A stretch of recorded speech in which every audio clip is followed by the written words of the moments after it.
Question 4 now has some harder problems. So let's have a look and apply all our rules. So because we've got the 2, 5, and its addition, it's same base all the way through. So these ones adding and subtracting that one, we can start to multiply those. So that's where we get the 2 times 5 is 10 times x gives us 10x. And because it's minus there, we can divide by the 3, and that's equal to 2. So we've got to find this number, but we do know log 10 of that number is equal to 2. So 10 squared must be equal to that number, because basically we're taking what number would that be to get 10 squared. So that would be 100, and so 10x would have to be equal to 300, x would have to be equal to 30. So see how it's a little bit harder, but we can start to play around with it to apply all our rules. This one, we're starting off with this statement. So what I'm going to do is subtract 2 of log 10 base x, base 10 of x over on that side. Change it around to x power 5 x squared.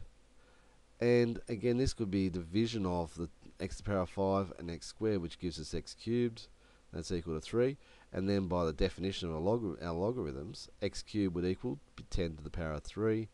So seeing they've got the same power, the base would have to be the same there. X would have to be equal to 10. In C, again, all base 10 here. So we can start applying our rules to just get numbers. So 2 to the power of 4 and x squared from that part. And then I do the division of 2 to the power of 4 and x squared.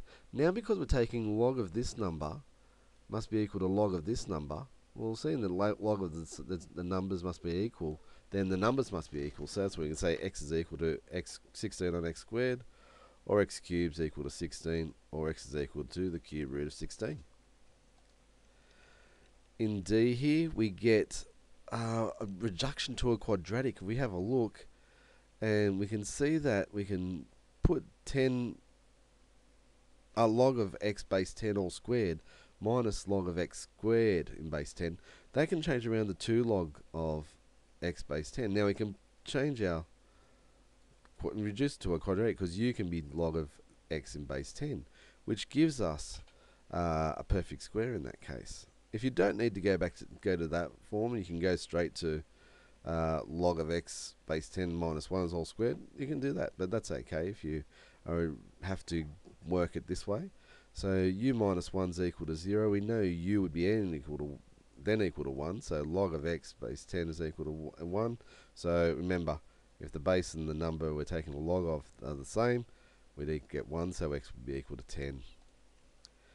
And then with the last question here, again we're going to reduce it to a quadratic.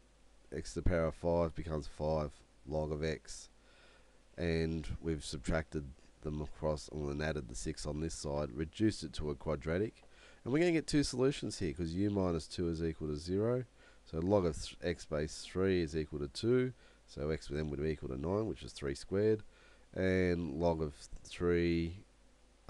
x base 3 is equal to 3 as well, because u would equal 3, so 3 cubed is 27. So either of those would satisfy that one. So again, we can see that stuff we used in the prelim course on reduction of quadratics can come into play here, and are necessary to solve this.